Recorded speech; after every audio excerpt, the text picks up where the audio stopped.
19واں پارہ وقال الذين لا يرجون لقاءنا لولا انزل عن الملائكة او نرى ربنا، اور جو لوگ قیامت کے دن ہمارے سامنے آنے سے نہیں ڈرتے وہ کہتے ہیں کہ ہمارے پاس فرشتے کیوں نہیں بھیجے جاتے۔ یہ 19واں پارہ شروع ہو رہا ہے اور اس میں مشرکین کے اعتراضات کے جوابات دیے جا رہے ہیں۔ ان کا اعتراض یہی تھا، جیسے پہلے بھی آ چکا ہے، کہ پچھلی معذب قوموں کے اعتراضات نقل کرتے تھے اور ان کے واقعات سے عبرت حاصل نہیں کرتے تھے۔ تو یہاں پر بھی یہ پہلا اعتراض یہ ہے کہ اگر اللہ نے کسی کو نبی بنانا تھا تو ہم میں سے ہی کسی کو نبی بنا کے بھیج دینا کافی نہیں ہے۔ اس کے لیے یا تو آسمان سے ہمارے پاس فرشتہ آتا، بلکہ ایک فرشتہ نہیں، فرشتوں کی جماعت آتی اور وہ جماعت ملائکہ کی ہمیں اللہ کا پیغام پہنچاتی، یا پھر اللہ تعالیٰ خود زحمت کرتے، وہ ہمارے سامنے تشریف لے آتے اور اپنا پیغام براہ راست ہمیں دیتے تو ہم ان کی بات مان لیتے، یہ کہتے تھے۔ تو اللہ تعالیٰ نے اس بارے میں فرمایا لَقَدِ اسْتَكْبَرُوا فِي أَنفُسِهِمْ وَعَتَوْا عُتُوًّا كَبِيرًا، کہ ان لوگوں نے بہت زیادہ تکبر کیا ہے اور حد سے بڑھ گئے ہیں کہ یہاں تک باتیں کرنے لگے ہیں۔ پھر آگے جواب دیا، پہلے بھی آ چکا ہے، کہ یہ فرشتوں کو دیکھنے کا مطالبہ کر رہے ہیں، انہیں کہہ دیں کہ جب فرشتوں کو دیکھیں گے تو اس دن مجرموں کے لیے کوئی اچھی خبر نہیں ہوگی، وہ قیامت کا دن دیکھیں گے اور اس دن ان کے لیے ہلاکت ہوگی، لہٰذا فرشتوں کے دیکھنے سے پہلے بہتر یہ ہے کہ ایمان لے آئیں، جب فرشتے آ جائیں گے پھر ان کا ایمان معتبر نہیں ہوگا۔ اس کے مقابلے میں ایمان والوں کے بارے میں فرمایا جا رہا ہے کہ جن پر یہ مذاق اڑاتے ہیں، جس دن یہ فرشتوں کو دیکھیں گے اس دن ایمان والے دوپہر کے وقت ہی قیامت کے دن حساب و کتاب میں سے فارغ ہو کر جنت میں پہنچ جائیں گے اور جنت کے عیش و آرام کے مزے لے رہے ہوں گے۔ وَأَحْسَنُ مَقِيلًا، مقیل اصل میں قیلولہ سے ہے، دوپہر کے آرام کو کہا جاتا ہے کہ جب فرشتوں کا دن ہوگا تو یہ عذاب میں ہوں گے اور جن کے بارے میں ہنس رہے ہیں وہ مزے سے دوپہر کے قیلولے کر رہے ہوں گے اور قیلولے کے مزے لے رہے ہوں گے۔ پھر آگے اللہ نے قیامت کا اور ذکر فرمایا کہ تم کہتے ہو کہ فرشتے اتریں، تو فرشتے اتریں گے، لیکن اس دن جب آسمان پھٹے گا اور فرشتے اتریں گے اور اللہ تعالیٰ بھی ساتھ ہی اتریں گے، تمہارا یہ مطالبہ بھی پورا ہو جائے گا، لیکن پھر وہ دن مجرموں کے لیے خوشخبری کا دن نہیں ہوگا۔ وَيَعَضُّ الظَّالِمُ عَلَى يَدَيْهِ، اور اس دن جو ظالم ہوگا وہ اپنا ہاتھ کاٹے گا، چیخے گا اور چلائے گا، اور جن لوگوں نے دنیا میں غلط دوستیاں کی تھیں وہ غلط دوستی پہ افسوس کرے گا، بلکہ اپنا ہاتھ کاٹے گا، کہے گا کاش میں نے فلاں کو دوست نہ بنایا ہوتا۔ اور ایک روایت کے مطابق عقبہ بن ابی معیط مشرک سردار تھا، اس نے امیہ بن خلف کے ساتھ دوستی لگائی تھی اور یہ دوستی ہی اس کی گمراہی کا ذریعہ بنی۔ قیامت کے دن وہ اپنا ہاتھ کاٹے گا اور امیہ بن خلف کی دوستی پر افسوس کرے گا۔ اس طرح ہر دوست جس کی دوستی کی وجہ سے وہ گمراہ ہوا یا گمراہی میں ترقی کی، کافر ہوا یا بدعملی میں آگے بڑھتا گیا، تو ہر دوستی پر وہ افسوس کرے گا اور ہاتھ کاٹے گا اور اس دن اس کا کوئی فائدہ نہیں ہوگا۔ آیت نمبر 30 میں جو شکوہ ہوگا رسول اللہ صلی اللہ علیہ وسلم کی طرف سے اپنی امت کے بارے میں، اس کا ذکر کیا گیا ہے کہ اور رسول کہیں گے اے اللہ میری اس قوم نے قرآن چھوڑ رکھا تھا، چھوڑا ہوا، متروک، ناپسندیدہ بنایا ہوا تھا۔ اصل تو یہ کفار کے بارے میں ہوگا کہ حقیقت میں انہوں نے قرآن چھوڑ دیا ہے اور اس کا انکار کرتے تھے، لیکن وہ لوگ جو قرآن کریم کی تلاوت نہیں کرتے، اسے صحیح نہیں پڑھ سکتے، اس کا حق ادا نہیں کرتے، اس میں تدبر نہیں کرتے، اس کی تلاوت نہیں کرتے، اس پہ عمل نہیں کرتے، اس سے اعراض کرتے ہیں اور دنیا کی دوسری چیزوں کے مقابلے میں اس کو اہمیت نہیں دیتے، یا اس کے نظام کے مقابلے میں دنیا کے دوسرے نظاموں کو اچھا سمجھتے ہیں، تو وہ لوگ بھی قرآن کو چھوڑنے والے شمار ہوں گے، گویا انہوں نے بھی اپنے عمل سے قرآن کو مہجور اور متروک بنایا ہوگا۔ مسلمانوں کو اس کا خاص خیال رکھنا چاہیے کہ قرآن کریم کے حوالے سے ہم اس زمرے میں نہ آئیں کہ ہمیں بھی اس میں شامل کیا جائے، ان لوگوں نے قرآن کو چھوڑ دیا تھا۔ اللہ تعالیٰ آیت نمبر 31 میں فرما رہے ہیں، تسلی بھی ہے کہ اگر یہ لوگ آپ کی مخالفت پہ کمر بستہ ہیں تو ایسا ہوتا رہا ہے۔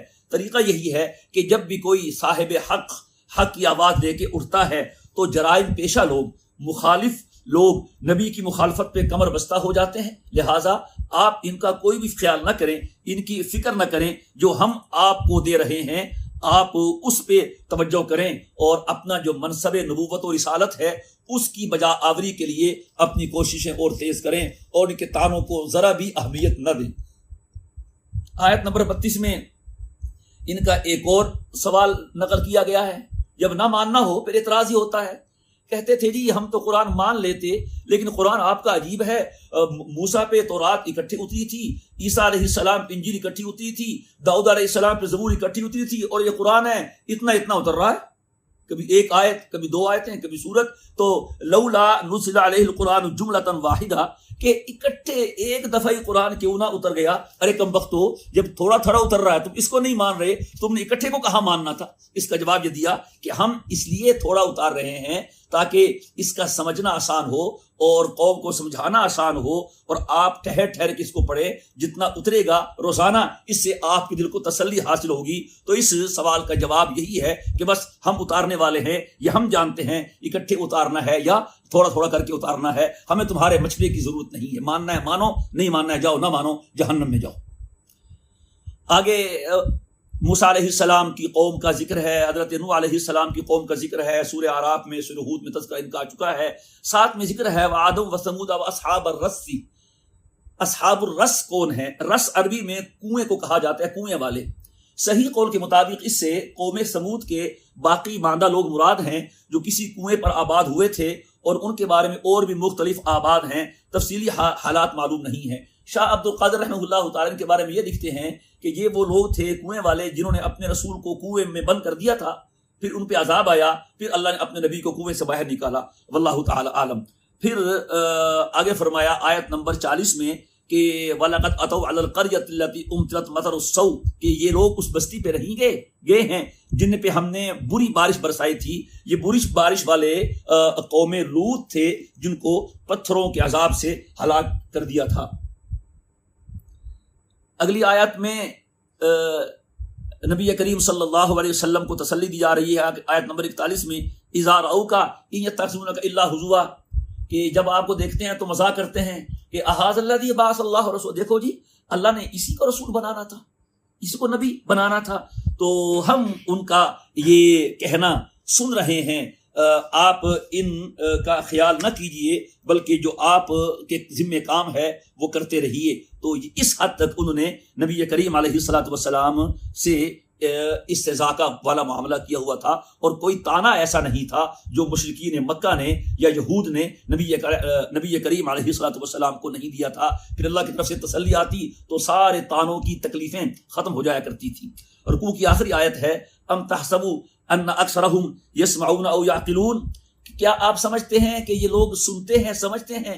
انہم الا کالانعام، یہ تو جانور ہیں، بل ہم اضل، بلکہ ان سے بھی گئے گزرے، اس لیے کہ جانور تو مکلف نہیں ہے، ان میں شعور تو ہے، عقل نہیں ہے، یہ عقل بھی رکھتے ہیں، تو لہٰذا یہ سمجھنے کے باوجود سمجھتے نہیں ہیں، سننے کے باوجود سنتے نہیں ہیں، یہ جانوروں سے بھی گئے گزرے ہیں۔ پھر آگے تیسرا رکوع ہے پارے کا، اس میں اللہ تعالیٰ نے سائے سے اپنی قدرت کو اور اپنی دلیل کو بیان فرمایا ہے۔ سبحان اللہ، فرمایا کیا تم نے اپنے رب کے سائے کو نہیں دیکھا؟ اللہ اس کو بڑھاتا جاتا ہے، پھر گھٹاتے اس کو اللہ گھٹا دیتا ہے۔ وَلَوْ شَاءَ لَجَعَلَهُ سَاكِنًا، اللہ چاہتا تو سایہ ایک جگہ ٹھہرا رہتا۔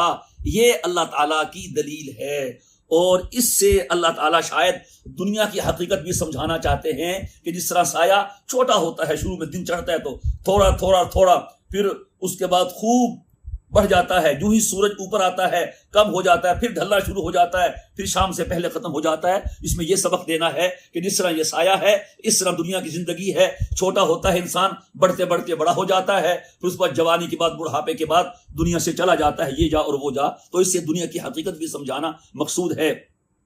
اللہ تعالیٰ نے آگے پانی کا ذکر فرمایا کہ دیکھو ہم نے پانی کا نظام جاری کیا، زمین میں پانی رکھا، آسمان سے پانی بہایا، اور جہاں پھر ہم نے چاہا اس کو ہم نے ذخیرہ کیا، کہیں زیادہ ہم نے پانی پہنچا دیا، کہیں تھوڑا پہنچا دیا، کہیں زمین میں کم گہرائی پہ رکھ دیا، کہیں زیادہ گہرائی پہ رکھ دیا، یہ ساری ہماری حکمت ہے، ہماری منشا ہے، اور یہ سب ہماری قدرت کے نظارے ہیں، دلائل ہیں۔ اگر تم غور کرو اور فکر کرو تو تمہیں یہیں سے دلائل مل جائیں، تم یہاں غور نہیں کرتے اور اوٹ پٹانگ مطالبے شروع کرتے رہتے ہو۔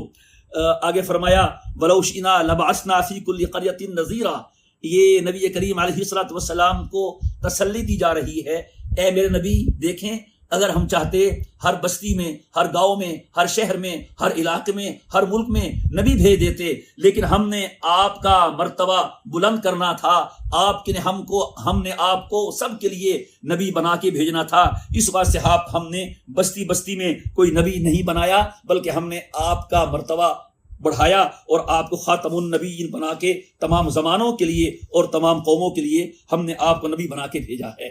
وَلَوْ شِئْنَا لَبَعَثْنَا فِي كُلِّ قَرْيَةٍ نَذِيرًا، لہذا فَلَا تُطِعِ الْكَافِرِينَ، اب آپ کافروں کے پیچھے مت چلیں، ان کی بات کا اثر مت لیں، وہ کوئی بات کریں اور ان سے متاثر مت ہوں۔ وَجَاهِدْهُمْ بِهِ جِهَادًا كَبِيرًا، اور اللہ تعالیٰ کی طرف سے جو حکم جہاد ہے، جیسا جہاد ہے وہ آپ ان کے ساتھ وہ کریں اور ان کے اعتراضات کو مت خاطر میں لائیں۔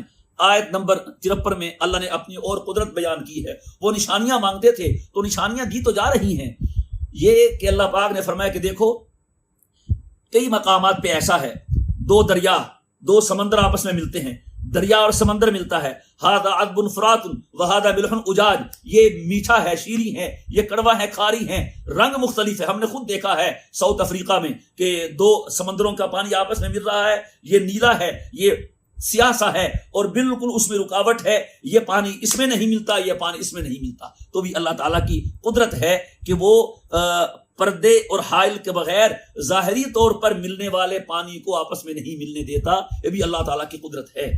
پھر اللہ تعالیٰ نے اپنی نعمتوں میں سے ایک اور نعمت کا ذکر کیا آیت نمبر 54 میں، وَهُوَ الَّذِي خَلَقَ مِنَ الْمَاءِ بَشَرًا، کہ اللہ ہی ہے جس نے نطفے سے انسان کو بنایا، فَجَعَلَهُ نَسَبًا وَصِهْرًا، اللہ نے انسان کے لیے نسبی رشتہ دار بھی بنائے ہیں اور سحری سسرالی رشتہ دار بھی بنائے ہیں، یعنی یہ بھی اللہ کی نعمت ہے، رشتہ داروں کا ہونا اللہ تعالیٰ کی نعمت ہے کہ انسان تنہائی کا عادی نہیں ہے، تنہائی میں رہ کر زندگی نہیں گزار سکتا، اس خوش طبعی کے ساتھ، خوشی کے ساتھ جو اپنے لوگوں میں رہ کے انسان گزارتا ہے، تو اللہ تعالیٰ نے نسبی رشتہ دار بھی بنائے ہیں اور سسرالی بھی۔ نسبی رشتہ دار جو ماں باپ اور اولاد کی طرف سے ہوتے ہیں، اور سسرالی رشتہ دار جو شادی کرنے کے بعد بیوی کی طرف سے ہوتے ہیں، وہ سسرالی رشتہ دار ہیں۔ تو اللہ نے اس کو بطور اپنی نعمت کے ذکر کیا کہ انسان کے لیے رشتہ داروں کا ہونا یہ بھی اللہ تعالیٰ کی نعمت ہے۔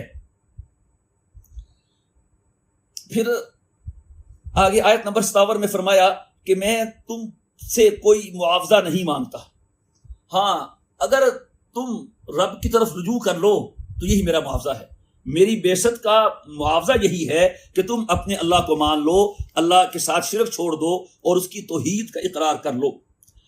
رکوع ختم ہو رہا ہے، آیت نمبر 60 میں رحمان کا ذکر کیا ہے۔ پہلے بھی بات آئی ہے، یہ مکے کے مشرک اللہ کے نام سے بھی مانوس تھے اور رب کے نام سے بھی مانوس تھے، رحمان کو نہیں جانتے تھے، انہیں رحمان کے نام سے وحشت ہوتی تھی، تو اللہ کہتے رحمان کیا ہے، من رحمان، تو اللہ پاک نے فرمایا کہ رحمان کو نہیں جانتے، رحمان کو جاننا ہے تو فاسأل بہ خبیرا، جو رحمان کو جانتا ہے اس سے پوچھو۔ رحمان کو کون جانتا ہے؟ اللہ خود جانتا ہے، رحمان کو جبریل جانتے ہیں، انبیاء کرام جانتے ہیں، علماء کرام اور جو مشائخ ہیں جو اللہ تعالیٰ کی معرفت کے حامل ہیں وہ رحمان کو جانتے ہیں۔ تو کتنی بڑی اس میں کیف ہے، الرحمن فاسأل بہ خبیرا، رحمان کسی خبر رکھنے والے سے پوچھ تو پتہ چلے کہ رحمان کون ہے۔ اللہ ہمیں رحمان کی رحمت سے نوازے اور رحمان جو اللہ تعالیٰ ہے اپنی محبت سے مالا مال فرمائے۔ پھر جس طرح سورت کے شروع میں کہا تھا کہ اس میں اللہ تعالیٰ نے 13 صفات بیان فرمائی ہے ایمان والوں کی، آیت نمبر 63 سے لے کر تقریباً سورت کے آخر تک وہ 13 اس میں صفات ہیں۔ وعباد الرحمن الذین یمشون علی الارض ہونا، ہم سب کو چاہیے ہم بڑے اہتمام سے ان 13 صفات کو دیکھیں اور اپنے بارے میں سوچیں کہ یہ 13 صفات ہمارے اندر پائی جاتی ہیں یا نہیں۔ اگر پائی جاتی ہیں اللہ کا شکر کریں اور اس پہ استقامت کی دعا کریں، اگر خدا نخواستہ کوئی صفت نہیں ہے تو ہم اپنے اندر وہ صفت پیدا کرنے کی کوشش کریں اور یہ 13 صفات جس میں ہوگی اس کے بارے میں فرمایا گیا کہ اللہ تعالیٰ اس کو جنت میں داخل کر دے گا۔ نمبر 1، اللہ کا بندہ بن کے رہے، اس کی مرضی پہ اپنی مرضی کو قربان کرے۔ نمبر 2، جب چلے تو عارضی اور انکساری کے ساتھ چلے۔ نمبر 3، جب جاہل لوگ اس کے ساتھ جہالت کی باتیں کریں تو ان سے نہ الجھے اور سلامتی کا رستہ اختیار کرے۔ نمبر 4، اپنی رات کا کچھ حصہ عبادت میں اور نماز میں گزارے۔ نمبر 5، اللہ تعالیٰ کا خوف اور آخرت کا خوف ہر وقت دامن گیر رکھے۔ نمبر 6، جب خرچ کرنا ہو تو خرچ کرنے میں اعتدال سے کام لے، نہ فضول خرچی کرے اور نہ بخل کرے۔ نمبر 7، شرک سے بچے، اللہ کے ساتھ کسی کو شریک نہ کرے، اس کی ذات میں بھی اور اس کی صفات میں بھی کسی کو شریک نہ کرے، اس کو ہر وقت وحدہ لا شریک مانے۔ نمبر 8، کسی کو ناحق قتل نہ کرے۔ نمبر 9، زنا نہ کرے۔ نمبر 10، جھوٹی گواہی نہ دے اور اس طرح کے کسی بھی غلط کام میں شریک نہ ہو۔ نمبر 11، اگر کسی فضول یا بیہودہ کام والوں کے پاس سے گزرنے کا اتفاق ہو تو وقار اور سنجیدگی کے ساتھ وہاں سے گزر جائے، ان کے مجلس کا حصہ نہ بنے۔ نمبر 12، جب اسے اللہ تعالیٰ کے احکامات اور اس کی آیات کے ذریعے نصیحت کی جائے تو پوری توجہ کے ساتھ انہیں سنیں۔ نمبر 13، اپنے گھر والوں اور بیوی بچوں کے لیے دعا بھی کرے اور فکر بھی کرے کہ اللہ تعالیٰ انہیں بھی نیکی کی توفیق عطا فرمائے اور اللہ ان کو میری آنکھوں کی ٹھنڈک بنائے۔ یہ 13 صفات ہیں جو اس سورۃ فرقان میں بیان کی گئی ہیں۔ ہم سب کو چاہیے کہ ہم ان 13 صفات کے بارے میں اپنا جائزہ لیتے رہیں اور ان صفات کو کما حق ہو اپنے اندر پیدا کرنے کی کوشش کرتے رہیں۔ ان صفات کے ضمن میں بیان فرمایا وَإِذَا خَاطَبَهُمُ الْجَاهِلُونَ قَالُوا سَلَامًا، یعنی جب جاہل لوگ اس سے کلام کریں، جہالت کی باتیں کریں تو وہ ان کی بد کلامی پر نہ الجھے بلکہ سلامتی کا رستہ اختیار کرتے ہوئے کنارہ کشی کر لے۔ قالوا سلاما، یعنی وہ کہے سلامتی ہے کہ ہم تمہارے پاس نہیں لگتے، تمہارے قریب نہیں لگتے۔ پھر آگے آیت نمبر 68 میں ہے لا یقتلون النفس التي حرم اللہ الا بالحق ولا یزنون، کہ وہ کسی کو ناحق قتل نہیں کرتے مگر حق کے ساتھ۔ قتل حق کے بارے میں پہلے بھی آیا ہے اور حدیث پاک میں بھی آیا ہے کہ 3 قسم کے قتل ہیں جو حق ہیں۔ ایک اس شخص کا جو مسلمان ہونے کے بعد مرتد ہو جائے، دوسرا وہ شخص جس نے کسی انسان کو جس کا خون محفوظ ہے قتل کر دے، محفوظ الدم کو، اور نمبر 3 جو محسن ہو یعنی شادی شدہ ہو اور زنا کر لے۔ یہ 3 ہے حق، اس کے علاوہ وہ قتل کرے، اور یہ قتل کرنا حکومت کا کام ہے، عدالت کے ذریعے ہوگا۔ کسی شخص کو خود سے کسی کا بھی قتل کرنا جائز نہیں ہے۔ وَمَن يَفْعَلْ ذَلِكَ يَلْقَ أَثَامًا، جو آدمی یہ کام کرے گا تو وہ آخرت میں گناہ میں مبتلا ہوگا اور آخرت میں ان گناہوں کی سزا بھی بڑھتی جائے گی۔ پھر آگے آیت نمبر 70 میں فرمایا گیا کہ جو لوگ توبہ کرتے ہیں تو اللہ تعالیٰ ان کے گناہوں کو نیکیوں سے بدل دیتے ہیں۔ اس کا ایک مطلب یہ بیان کیا گیا ہے یعنی اللہ تعالیٰ ان کو گناہوں کی جگہ نیکیاں کرنے کی توفیق دیتا ہے۔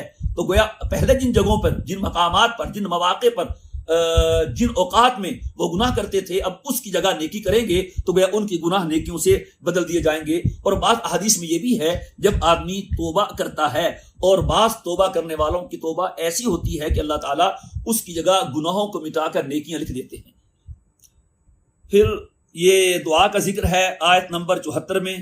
تو ایک تو یہ ہے یعنی وہ یہ کہتے ہیں کہ اے اللہ میرے بیوی بچوں کو ایسا متقی بنا دے جنہیں دیکھ کر میری آنکھیں ٹھنڈی رہیں اور میرا دل خوش رہے۔ یا اس کا مطلب یہ بھی بیان کیا گیا ہے کہ وہ دعا کرتا کہ اے اللہ ہمیں ایسا بنا دے کہ جو ہمارے مقتدی ہیں وہ بھی متقی ہو جائے، ہم بھی ہدایت پہ ہوں اور ہم لوگوں کے لیے بھی ہادی ہوں اور ہمارے گھر کے لوگ بھی تقوی اور طہارت میں ہماری پیروی کرے، یعنی ہم نیک لوگوں کے لیے ہادی بنیں کہ ہم متقی لوگوں کے مقتدا اور پیشوا ہوں۔ پھر سورت کی آخری آیت ہے قُلْ مَا يَعْبَأُ بِكُمْ رَبِّي لَوْلَا دُعَاؤُكُمْ۔ اس میں یہ فرمایا جا رہا ہے کہ اگر انسان اللہ تعالیٰ کو نہ پکارے اور اللہ تعالیٰ کی عبادت نہ کرے تو پھر اللہ انسان کی کوئی پرواہ نہیں کرتا۔ اس سے معلوم ہوا کہ اللہ کو پکارنے والا اگر کافر بھی ہو تو بھی اللہ اس کی پکار کی پرواہ کرتا ہے۔ مکے کے مشرک جب کشتی میں طوفان میں ان کی کشتی پھنستی تو اللہ کو وہاں خالص پکارتے دعوا اللہ مخلصین لہ الدین، تو اللہ اس پکار کو بھی سنتا تھا۔ اس سے معلوم ہوا کہ اللہ تعالیٰ سے مانگنے کو اور اس کی عبادت اور اس کی دعا سے میں سستی نہیں کرنی چاہیے، کیونکہ ہم سے نالائقیاں اور گناہ بھی ہوتے رہتے ہیں۔ تو جب ہم اللہ تعالیٰ کو پکارتے رہیں گے اور دعا مانگتے رہیں گے، گڑ گڑائیں گے اور اس کے آگے ہم عبادت کے لیے جھکیں گے، تو اس وجہ سے اللہ ہماری پرواہ کرے گا اور ہماری دعاؤں کو قبول کرے گا اور وہ ہمارا خیال رکھے گا۔ اس کے بعد سورہ شعراء ہے۔ سورہ شعراء بھی مکی صورت ہے، اس کی 227 آیتیں ہیں اور 11 رکوع ہے۔ سورت کو شعراء اس بات سے نام دیا گیا ہے کہ سورت کی آیت نمبر 224 میں شعراء کا ذکر کیا گیا ہے، وَالشُّعَرَاءُ يَتَّبِعُهُمُ الْغَاوُونَ، کہ شعراء جو ہے وہ عام طور پہ کجروی اور غلط بیانی کا شکار ہوئے ہیں۔ جب پہنچے گے تو وہاں یہ بات آ جائے گی، تو بہرحال چونکہ لفظ آیا ہے شعراء کا، اس واسطے اس سورت کا نام بھی سورہ شعراء رکھ دیا گیا ہے۔ سورہ شعراء سورہ طٰہٰ اور سورہ واقعہ کے بعد نازل ہوئی ہے، اور سورہ طٰہٰ جیسے آ چکا ہے، سورہ طٰہٰ کے شروع میں حضرت عمر فاروق رضی اللہ تعالیٰ عنہ کے ایمان لانے سے پہلے نازل ہو چکی تھی۔ یہ وہ وقت تھا جب کفار انتہائی قوت کے ساتھ، تسلسل کے ساتھ اسلام کا انکار کر رہے تھے اور نبی کریم علیہ الصلوۃ والسلام پہ اعتراضات کر رہے تھے، نت نئے مطالبے، نشانیاں اور معجزوں کا مطالبہ کر رہے تھے۔ قرآن کریم نے اس میں توحید، رسالت، آخرت، قیامت اور معاد کو بیان کیا ہے، اور وہ ان کو دلائل سمجھائے ہیں کہ اگر وہ سمجھنا چاہتے تو حق سمجھ جاتے، لیکن وہ نئے نئے طریقے انکار کے ڈھونڈتے ہیں، نئے نئے سوال کرتے ہیں، نئی نئی باتیں کرتے ہیں، نہ سمجھ میں آنے والے اعتراضات کرتے ہیں۔ تو اس پر نبی کریم علیہ الصلوۃ والسلام کو تسلی بھی دی گئی، وہ آپ کو شاعر بھی کہتے تھے اور طعنے بھی دیتے تھے، تو ان چیزوں پر بھی نبی کریم علیہ الصلوۃ والسلام کو تسلی دی گئی، بلکہ سورت شروع کرتے ہی نبی کریم علیہ الصلوۃ والسلام کو تسلی دی گئی ہے کہ یہ لوگ جو ماننے کا نام نہیں لیتے اور ہر حق کو ٹھکرا کر نہ مانے کی رٹ لگائے ہوئے ہیں، تو آپ چھوڑے انہیں، لعلک باخع نفسک، کہ آپ ان کی وجہ سے اپنے آپ کو ہلاکت میں ڈال لیں گے۔ انہوں نے نہیں ماننا ہے تو نہ مانے۔ تو اس طرح کی تسلیاں نبی کریم علیہ الصلوۃ والسلام کو اس میں دی گئی ہیں۔ اور پھر یہ بھی بتایا گیا ہے کہ جو مان نہیں رہے تو آپ کی دعوت میں کوئی کمی نہیں ہے، آپ کے پاس معجزات کی کوئی کمی نہیں ہے، آیات کی، نشانیوں کی کوئی کمی نہیں ہے، صرف وجہ یہ ہے کہ یہ ہٹ دھرم ہے، یہ ضدی ہیں، یہ حسد کی آگ میں جل رہے ہیں، انہوں نے ماننا ہی نہیں ہے۔ تو جس کا وظیفہ میں نہ مانوں ہو اسے کون منوا سکتا ہے، لہٰذا آپ پریشان نہ ہوں۔ ہم نے پچھلی امتوں کے بھی حالات بیان کیے ہیں، صرف فرق یہ ہے کہ ہم نے ان کی قوموں کو ہلاک کر دیا اور آپ کی وجہ سے ہم اس قوم کو ہلاک نہیں کریں گے۔ پھر سورت کے آخر میں اس مضمون کو بھی واضح کیا گیا ہے کہ یہ قرآن کریم رب العالمین کا کلام ہے، جو جبریل امین کے ذریعے آپ کے سینے پہ اتارا گیا ہے۔ یہ کسی جادو کا کلام نہیں، ساحر کا کلام نہیں، شاعر کا کلام نہیں۔ تم اہل لسان ہو، عربی ہو، دیکھو یہ جادو ہے، یہ شاعر کا کلام ہے، تم خود فیصلہ کرو کہ یہ اللہ کا کلام ہے یا کسی مخلوق کا کلام ہے۔ تم اہل لسان ہونے کے باوجود خالق اور مخلوق کے کلام میں فرق نہیں کر سکتے ہو۔ بسم اللہ الرحمن الرحیم، طاسین تلک آیات الکتاب المبین، طاسیم میم، یہ ایک واضح کتاب کی آیتیں ہیں۔ لعلک باخع نفسک الا یکونوا مؤمنین، اگرچہ لعلک باخع نفسک یہ جملہ خبریہ کی صورت میں ہے، مگر حقیقت میں یہ جملہ انشائیہ ہے اور نہیں ہے۔ نبی کریم علیہ الصلوۃ والسلام کو کہنا ہے کہ آپ اپنے آپ کو ان کے غم میں نہ گھلائیں، کیا ان کی خاطر آپ اپنے آپ کو ہلاکت میں ڈال دیں گے؟ اگلی چوتھی آیت ہے کہ اگر ہم چاہیں تو ہم آسمان سے ہر وہ چیز اتار دیں جس کو یہ مانتے ہیں، پھر بھی مان لیں گے، لیکن پھر یہ مجبوری کا مان لیں گے۔ ہم مجبوری کا نہیں منوانا چاہتے، ہم زبردستی کا منوانا نہیں چاہتے، ہم ان کے دل سے اور ان کے اختیار سے منوانا چاہتے ہیں۔ نہیں مانتے تو ہم بھی ان کو زبردستی نہیں منواتے۔ پھر اگلی آیت میں، آیت نمبر 5 میں اور 6 میں یہ بتایا جا رہا ہے، یہ ایسے کم بخت لوگ ہیں جو آپ کی تعلیمات پر نہ صرف اعراض کرتے ہیں، نہ صرف انکار کرتے ہیں، بلکہ مذاق اڑاتے ہیں، استہزاء کرتے ہیں۔ آپ صبر کریں، ہم انشاءاللہ ضرور ان کو ان کے استہزاء کا مزہ چکھائیں گے اور بتائیں گے کہ ہمارے بھیجے ہوئے نبی کا مذاق اڑانا، اس کا انجام کیا ہوتا ہے، ذرا آنے دیں ان کو ہمارے پاس۔ پھر اللہ تعالیٰ نے اس صورت میں ہر رکوع میں کہا ہے وَإِنَّ رَبَّكَ لَهُوَ الْعَزِيزُ الرَّحِيمُ کہ تمہارا رب وہ غالب ہے، نہایت رحم والا ہے۔ رحم والا جو بار بار کہا وہ اس بنا پر کہ تم مانتے نہیں پھر بھی وہ عذاب نہیں بھیجتا، تو وہ رحم والا ہے تو عذاب نہیں بھیجتا۔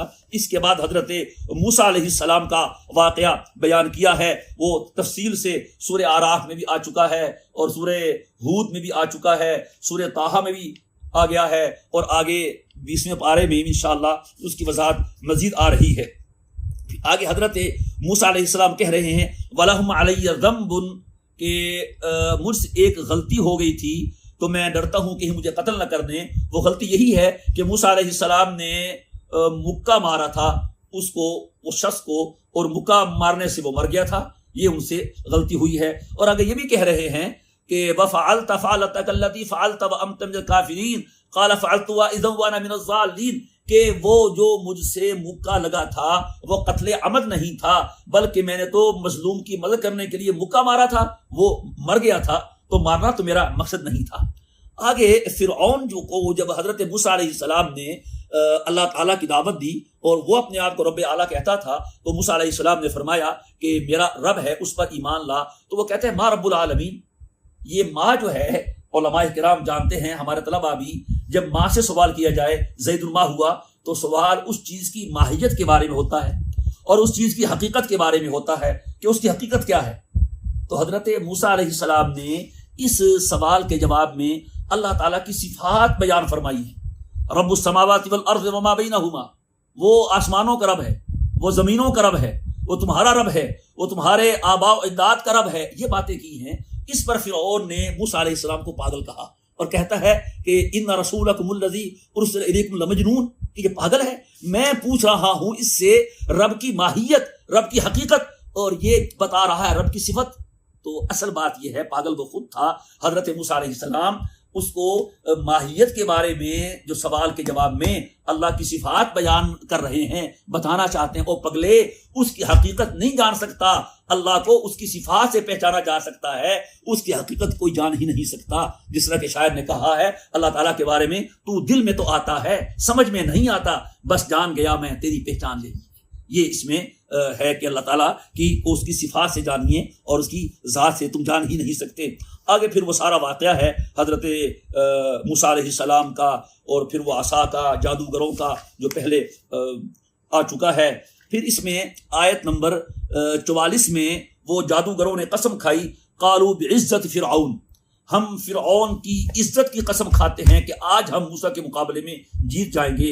یہ جو عزت فرعون ہے، فرعون کی عزت کی قسم، یہ اس زمانے کی قسم تھی، اور چونکہ فرعون ہی اپنے آپ کو رب کہتا تھا، تو جیسے مسلمان اللہ کی قسم کھاتے ہیں تو اس زمانے کے لوگ یہ قسمیں کھاتے تھے۔ ہماری شریعت میں غیر اللہ کی تمام قسمیں ناجائز ہیں۔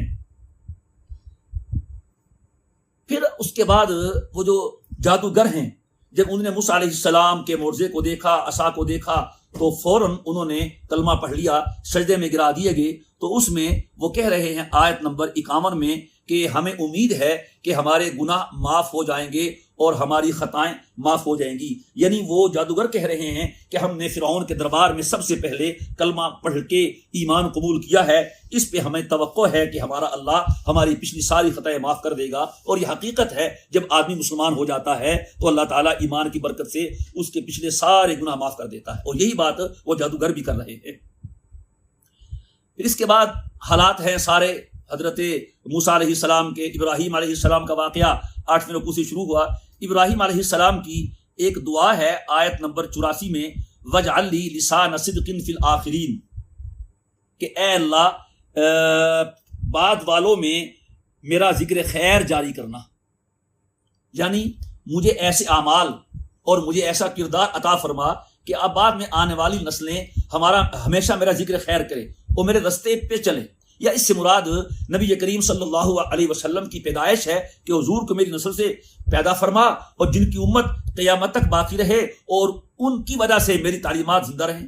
چنانچہ حضرت ابراہیم علیہ السلام کی یہ دعا قبول ہوئی ہے اور ہمیشہ اور ایسا ہی ہوا ہے کہ اللہ پاک نے دنیا میں ایسی قبولیت عطا فرمائی کہ ہر ملت کے آدمی کے نام پر ابراہیم علیہ السلام کا نام ہے، خواہ وہ یہودی کیوں نہ ہو، وہ نصرانی کیوں نہ ہو، وہ مکے کا مشرک ہی کیوں نہ ہو، وہ بھی ابراہیم کو اپنا پیشوا اور اپنا امام کہتا ہے۔ اور پھر یہ بھی ہوا کہ ان کی نسل سے نبی کریم صلی اللہ علیہ وسلم کو اللہ پاک نے پیدا فرمایا، اور آپ کی امت قیامت تک باقی رہے گی، اور آپ کی ملت ابراہیمی ہے، اور ابراہیم علیہ السلام کا ذکر خیر حضور کی امت کے توسط سے قیامت تک جاری اور ساری رہے گا۔ یہاں ایک بات سمجھنے کی ہے، بڑی اہم ہے۔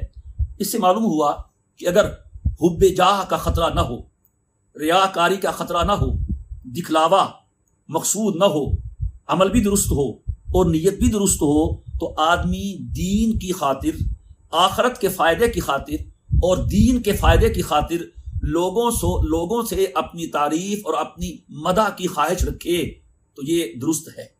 جیسا کہ بہت سے علماء سے منقول ہے، ابراہیم علیہ السلام کی دعا بھی یہ ہے وَاجْعَلْ لِي لِسَانَ صِدْقٍ فِي الْآخِرِينَ۔ لیکن یہ سمجھنا چاہیے ہے بہت خطرناک مقام، جسے کہتے ہیں کہ مزلت الاقدام ہے، کہ بڑے بڑے یہاں پھسل جاتے ہیں، تو لہٰذا اس میں بہت احتیاط کی ضرورت ہے۔ ریا، شیطان اور ساری چیزیں اس میں دامنگیر ہوتی ہیں، تو اس میں بہت زیادہ بچنے کی اور احتیاط کی ضرورت ہے۔ اللہ تعالی ہم سب کی ریا اور دکھلاوے سے اور شیطانی وساوس سے اور نفس کے شر سے اللہ تعالی ہم سب کو محفوظ فرمائے۔ پھر آگے رکوع نمبر 10 میں حضرت نوح علیہ السلام کا واقعہ بیان فرمایا گیا۔ ان کی آیت نمبر 11 میں ہے کہ وہ کہتے تھے نوح علیہ السلام کو وَاتَّبَعَكَ الْأَرْذَلُونَ، کہ آپ ایمان لانے والے تو گھٹیا لوگ ہیں، جیسے ہمارے اس میں کمی لوگ ہیں سارے، ہم ان کے ساتھ بیٹھے کہاں اچھا لگیں گے، ہمارا مقام کہاں ہے اور ان کا مقام کہاں ہے۔ اور یہی بات نبی کریم علیہ السلام کو بھی کہی گئی تھی، تو نوح علیہ السلام نے فرمایا دیکھو مجھے ان کے پیشے سے کوئی غرض نہیں ہے، مجھے تو ان کے صدق سے، ان کے ایمان سے غرض ہے۔ جو بھی جس پیشے والا ہو، جیسا ہو، جو ایمان لے آئے گا وہ میرے ساتھیوں میں ہوش سے ہو جائے گا، لہٰذا جو مجھ پر ایمان لاتا ہے میں اس کو اپنی مجلس سے نہیں اٹھاؤں گا۔ پھر اس کے بعد حضرت نوح علیہ السلام کی قوم کے غرق کا واقعہ بیان ہوا، جو سورہ ہود میں بھی ذکر ہو گیا ہے، اور سورہ ہود میں تفصیل سے اس کا واقعہ بیان ہو گیا ہے۔ اس کے بعد پھر یہ 11واں رکوع ہے، اور اس میں حضرت ہود علیہ السلام کا واقعہ بیان ہوا ہے، اور ان کا واقعہ پہلے بھی آ چکا ہے۔ اور یہاں پر اللہ تبارک و تعالیٰ نے ان کو یہ فرمایا اتبنون بکل ریع آیۃ تعبثون، کہ تم اپنی عیاشی کے لیے عمدہ سے عمدہ محل تعمیر کرتے ہو اور تم لوگوں پہ ظلم کرتے ہو۔ تم نے کبھی سوچا نہیں ہے کہ اللہ نے تمہیں کتنی مہلت دی ہے، اور اس نے تمہاری لمبی عمر کی ہے، اور اللہ نے کاموں میں تمہاری معاونت کی ہے، جانور دیے ہیں، اولاد دی ہے، اس نے تمہیں باغات دیے ہیں، چشمے دیے ہیں، تم اس کی کوئی بات بھی تو مانتے نہیں ہو، تم مسلسل اس کی طرف سے نعمتیں ہیں اور تم مسلسل ناشکری کر رہے ہو اور سرکشی کر رہے ہو، لہٰذا اگر تم باز نہیں آؤ گے انی اخاف علیکم عذاب یوم عظیم، میں ایک نہ ایک دن تم پر اللہ تعالیٰ کی طرف سے عذاب کا خطرہ اور عذاب کا ڈر محسوس کر رہا ہوں۔ یہ ان کی دعوت تھی جو ہر نبی کی دعوت رہی ہے اپنی قوم کے ساتھ۔ پھر سورت کا آخری رکوع ہے، اور اس میں اللہ تعالیٰ نے قرآن کریم کے بارے میں فرمایا ہے، 3-4 آیتیں، 5 آیتیں، بلکہ 6-7 آیتیں بہت عجیب ہیں۔ اس کا حاصل یہ ہے کہ دیکھو تم کہتے ہو یہ جادو ہے، یہ ساحر ہے، یہ جادو ہے، یہ شعر ہے، یہ کاہن کا کلام ہے، وَإِنَّهُ لَتَنزِيلُ رَبِّ الْعَالَمِينَ، یہ اللہ کی طرف سے اترا ہوا کلام ہے، اور لانے والا جبریل امین ہے، عَلَىٰ قَلْبِكَ لِتَكُونَ مِنَ الْمُنذِرِينَ، ہم نے اپنے نبی کے سینے پہ اتارا ہے۔ وہ کہتے تھے نا اکٹھا کیوں نہیں اترا، تو پچھلی کتابیں لکھ کے اتاری تھیں، وہ اکٹھی اتاری تھیں، اس کو لکھ کے نہیں بھیجا کسی ورق پہ، کسی چیز پہ، اس کو حضور کے سینے پہ اتارا ہے، اور ہم نے اس کو اتارتے اتارتے اتارا ہے۔ اس کو یوں بھی کہا جاتا ہے یہ وہ کلام ہے جس کو بھیجنے والا رب العالمین ہے، لانے والا جبریل امین ہے، جس ذات پہ اتارا ہے وہ رحمت للعالمین ہے، اور جس زبان پہ اتارا ہے وہ عربی مبین ہے۔ تو لہٰذا یہ کسی شیطان کی، کسی کاہن کی، کسی شاعر کی کتاب نہیں ہے، بلکہ رب العالمین کی طرف سے نازل کردہ کتاب ہے، اور حضور کے سینے پہ اتری ہے۔ کچھ خیال کرو، کچھ ہوش سے کام لو، تم جو منہ میں آتا ہے کہہ دیتے ہو، کلام تو دیکھو تو صحیح، اس کو پڑھو تو صحیح، تمہارا دل گواہی دے گا کہ مخلوق کی نہیں خالق کی کلام ہے۔ اور آگے فرمایا وَإِنَّهُ لَفِي زُبُرِ الْأَوَّلِينَ اولم تقل یکن لہم آیۃ ان یعلمہ علماء بنی اسرائیل، کہ جن کے پاس پچھلی کتابوں کا علم ہے ان سے پوچھو تو صحیح، قرآن کریم کے اکثر مضامین پچھلی کتابوں سے ملتے جلتے ہیں، اور تورات کو تو بہت سارا حصہ قرآن نے نقل کر دیا ہے، لہٰذا قرآن کریم کا تذکرہ وہ ان علماء کے سامنے کرو جو آسمانی علوم کے ماہر ہے، وہ بھی اس کی تصدیق کریں گے اور وہ بھی اقرار کریں گے کہ قرآن کریم اللہ تعالیٰ کی طرف سے نازل کردہ سچی کتاب ہے۔ لا یؤمنون بہ حتی یروا العذاب العلیم، اس میں پھر نبی کریم علیہ الصلوۃ والسلام کو تسلی ہے کہ چھوڑیے، نہیں مانیں گے، یہ ضدی ہیں، معاند ہیں، اور یہ قرآن کریم جیسی مؤثر بلیغ ترین کتاب بھی دیکھ کر اپنے آپ کو پاک نہیں کرتے، تو اگر ہم ان کے لیے ہر نشانی اتار دیں تب بھی نہیں مانیں گے۔ ہاں عذاب اترے گا تو مانیں گے، اور عذاب دیکھ کے ماننا کوئی ماننا نہیں ہوتا، وہ تو جھٹلانا ہوتا ہے، وہ تو پکڑنا ہوتا ہے۔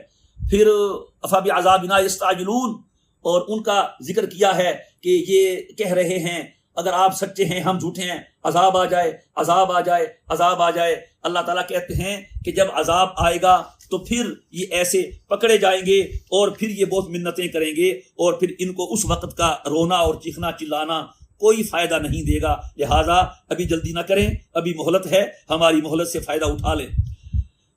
ذکرا وما تنزلت به الشیاطین وما ينبغي لهم وما يستطيعون، کہتے تھے یہ جنوں کا کلام ہے، تو یہاں پر کہا جا رہا ہے تم جنوں کے کلام کو جانتے نہیں ہو، تمہارے سامنے شیاطین کا کلام اور رحمان کا کلام، اس میں کوئی فرق نہیں ہے، اس میں تو وسوسے ہوتے ہیں، اس میں اوہام ہوتے ہیں، اتنا سچا کلام ہے جس نے پچھلوں کے واقعات ہیں، قوموں کے واقعات ہیں، انبیاء کے واقعات ہیں، پھر اس کلام کے اندر ایسی تاثیر ہے کہ جو اس کو سنتا ہے اس کے دل میں اثر کرتا جاتا ہے، لہٰذا ایسی زیادتی نہ کرو۔ یہ تعلیمات جو قرآن کریم دے رہا ہے، یہ جنات اور شیاطین کی تعلیمات ایسی کہاں ہوتی ہیں؟ فلا تدعوا مع اللہ الہا آخر فتکون من المعذبین، یہ بالفرض والمحال کے قبیل سے ہے کہ آپ بھی اللہ کے ساتھ کوئی دوسرا معبود مت پکاریں، کہیں آپ بھی سزا یافتہ میں شامل ہو جائیں گے۔ یہ تو بالفرض والمحال ہے، اللہ کے نبی سے شرک کا تصور نہیں ہوتا، یہ سنانا مشرکین مکہ کو ہے کہ جو بھی شرک کرے گا وہ کبھی بھی بخشا نہیں جائے گا۔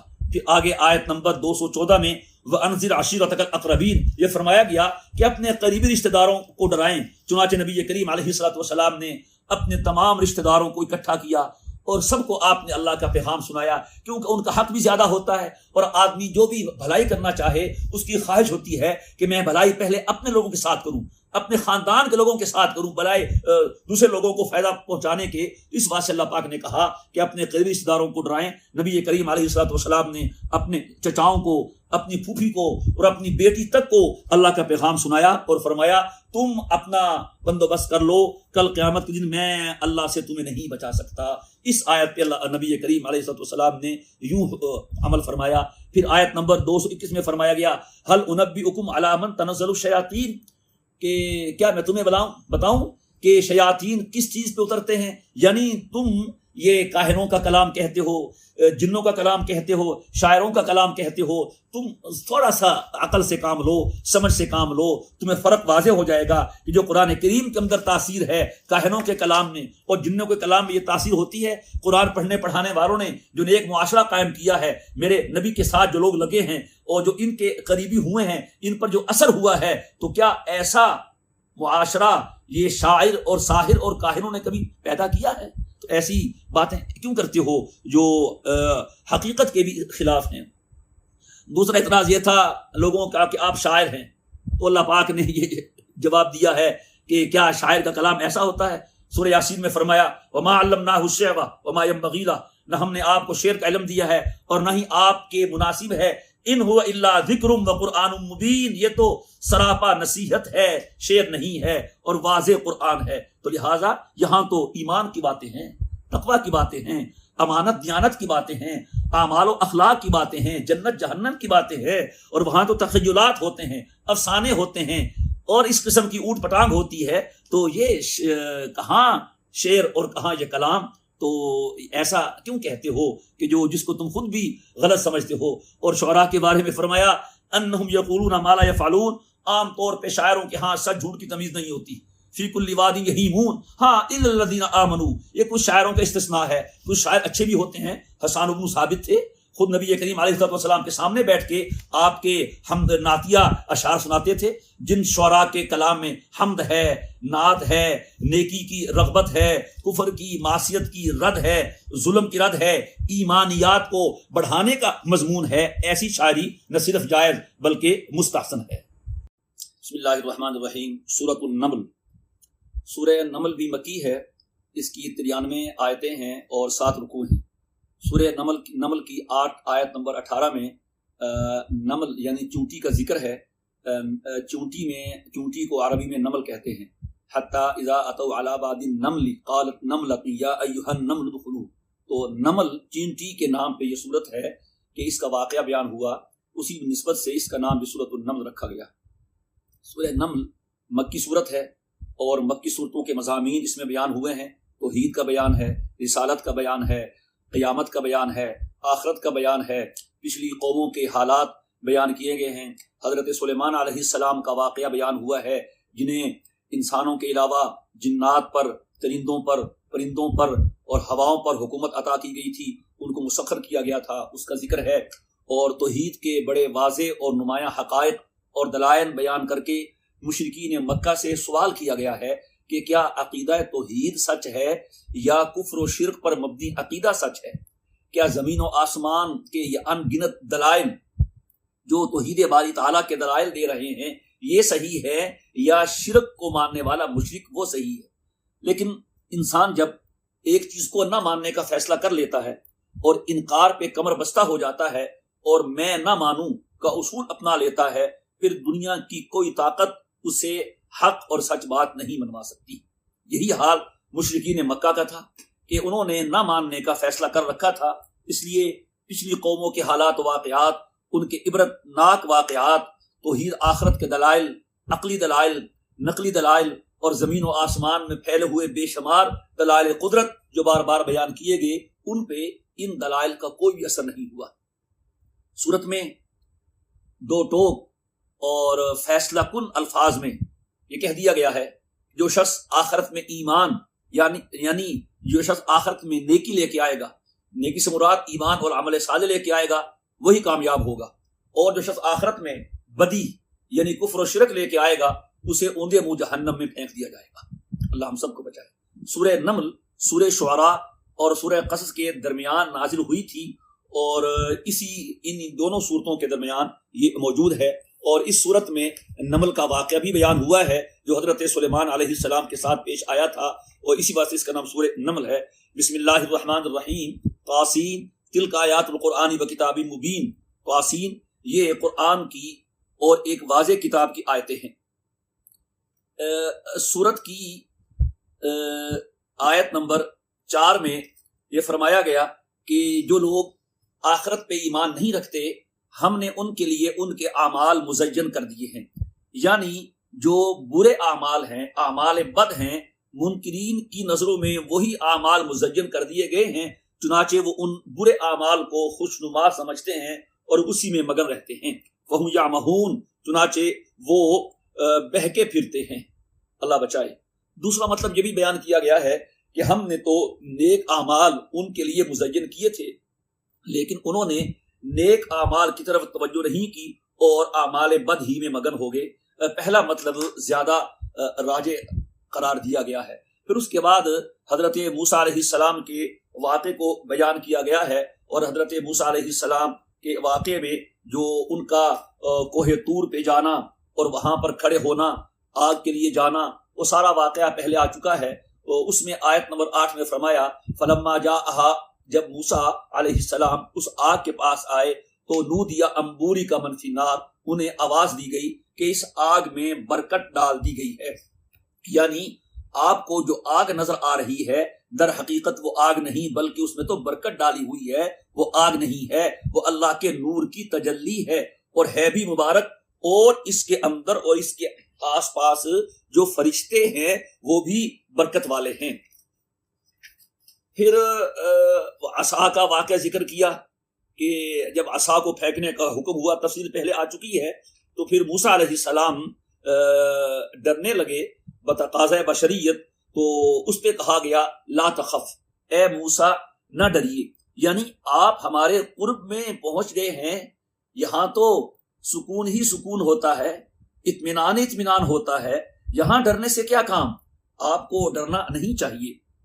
اس سے معلوم ہوا کہ نبی بھی بشر ہوتا ہے، اور جتنی بھی بشری خواص ہیں، خاصیت ہیں، وہ ساری کی ساری نبی میں ہوتی ہیں۔ آیت نمبر 12 میں فی 9 آیات الی فرعون وقومی، کہ جو اللہ پاک نے موسیٰ علیہ السلام کو 2 معجزے دیے تھے، ایک تو عصا کا، دوسرا ید بیضاء کا، اور 9 نشانیوں کا ذکر ہے۔ ان 9 نشانیوں کے بارے میں ہم سورہ بنی اسرائیل کی آیت نمبر 101 کے تحت تفصیلی گفتگو کر چکے ہیں، وہاں سماعت کی جا سکتی ہے۔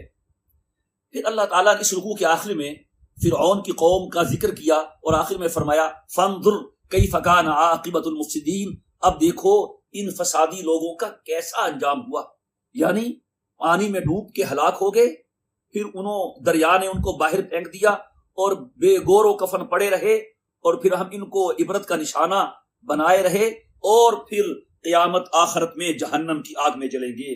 اللہ ہم سب کو بچائے۔ اس کے بعد حضرت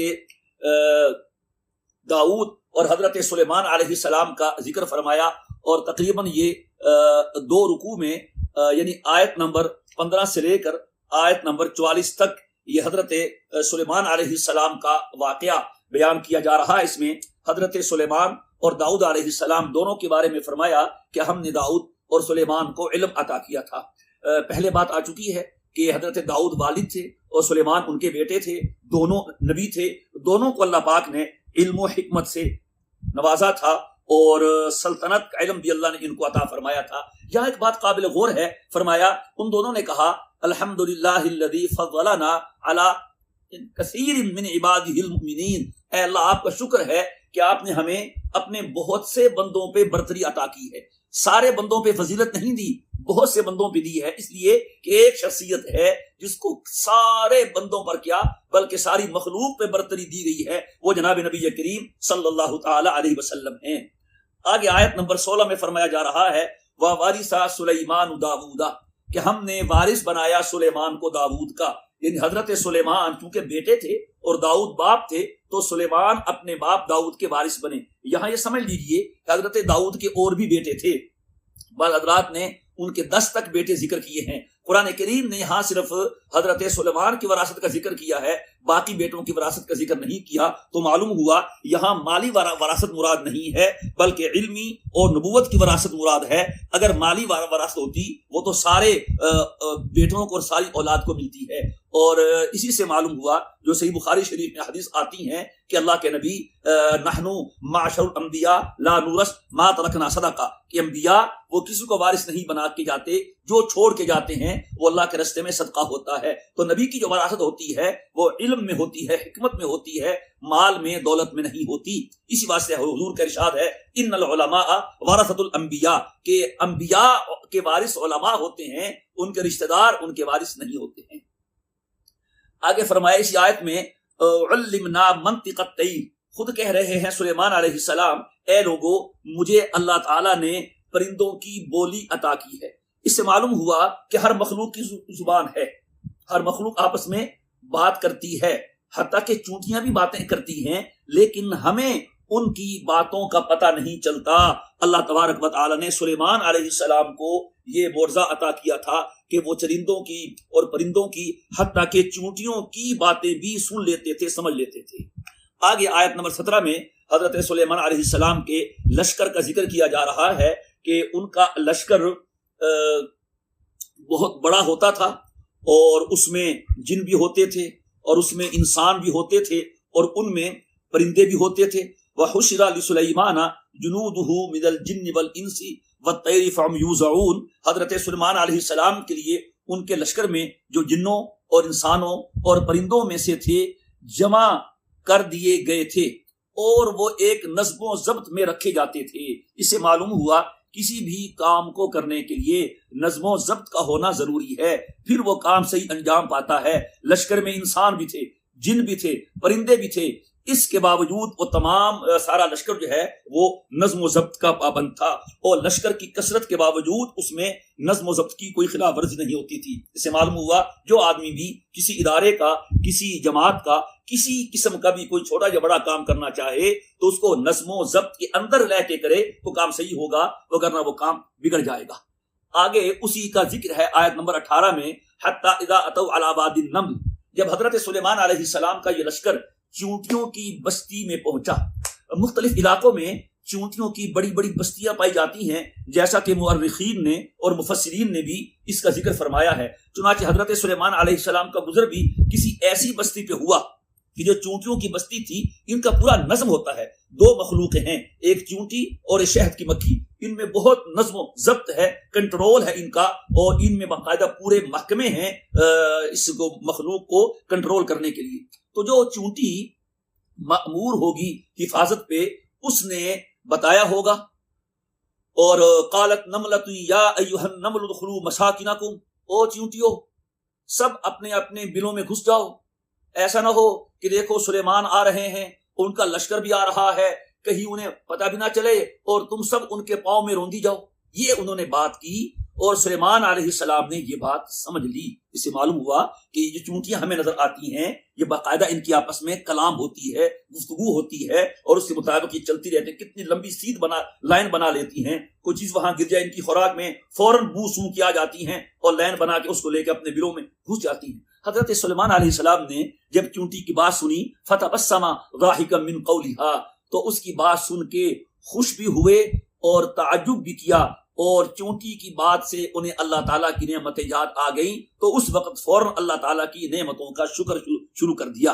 اے اللہ مجھے توفیق عطا فرما کہ آپ کی نعمتوں کا شکر بجا لاؤں جو آپ نے مجھ پہ کی ہیں اور میرے والدین پہ کی ہیں۔ سلیمان علیہ السلام کو نبوت سے نوازا، علم سے نوازا، حکومت سے نوازا، ان کے والد داؤد علیہ السلام کو بھی علم و نبوت سے، حکمت سے نوازا، اور ان کی والدہ پر بھی احسانات تھے، بہت نیک خاتون تھی، اور نبی کی ماں ہونا بھی کیا تھوڑی بڑی بات ہے کہ کوئی نبی، کوئی عورت کسی نبی کی ماں ہو، اس پر اس سے بڑا اللہ کا احسان اور کیا ہو سکتا ہے۔ آگے آیت نمبر 20 میں واقعہ شروع ہو گیا ہدہد کا۔ حضرت سلیمان علیہ السلام نے ہدہد کو طلب فرمایا تو ہدہد غیر حاضر پایا۔ اب ایک سوال یہ ہوتا ہے کہ اتنے بڑے لشکر میں ہدہد کو غیر حاضر کیسے پایا؟ تو اس کے بہت سے جواب دیے گئے ہیں۔ ایک تو یہ ہے کہ جو اللہ کا نبی چونٹیوں سے بات کر سکتا ہے، چونٹیوں کے بات سمجھ سکتا ہے، وہ اتنے بڑے لشکر میں ہدہد کا غائب ہونا بھی معلوم کر سکتا ہے، اپنی طرف سے نہیں، اللہ کی طرف سے۔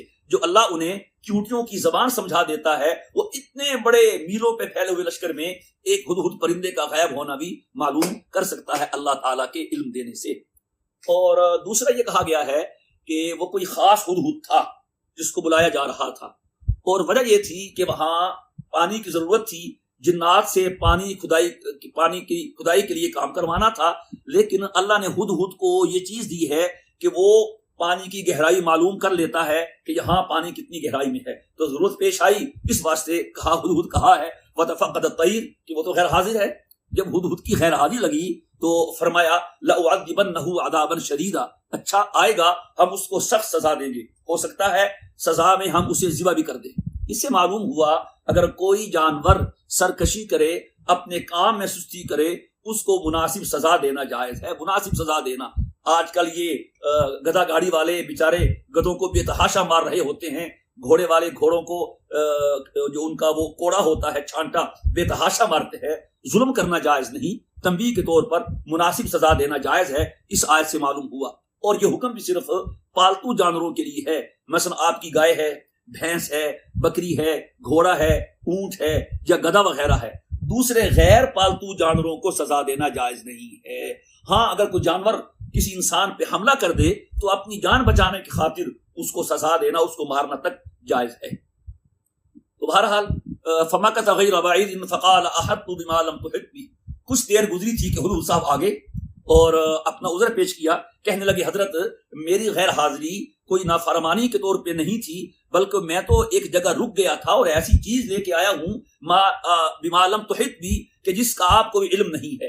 اس سے معلوم ہوا کہ ہدہد بھی جانتا تھا کہ اللہ کا نبی عالم الغیب نہیں ہوتا، وگرنہ جو خبر یہ لے کے آیا تھا، اگر حضرت سلیمان علیہ السلام عالم الغیب ہوتے تو ملکہ سبا کی ساری خبر ان تک پہنچ چکی ہوتی۔ تو جو لوگ انبیاء کرام کے بارے میں یہ عقیدہ رکھتے ہیں کہ اللہ کا نبی عالم الغیب ہوتا ہے، ان کا یہ عقیدہ درست نہیں ہے۔ ہاں انباء غیب ہے، غیب کی خبریں وہ اللہ تعالیٰ اپنے نبیوں کو دیتا رہتا ہے، ہر نبی کو دی ہے، لیکن جو غیب کا علم ہے وہ صرف اور صرف اللہ تعالیٰ کا خاصہ ہے، اور مخلوق میں کسی کو اللہ نے یہ علم عطا نہیں فرمایا ہے۔ تو اس نے پھر اپنا واقعہ بیان کیا کہ میں آپ کے پاس سبا کی خبر لے کے آیا ہوں۔ سبا ایک شخص کا نام تھا، پھر اس سے جو نسل چلی ہے وہ اس کی قوم بن گئی، قوم سبا۔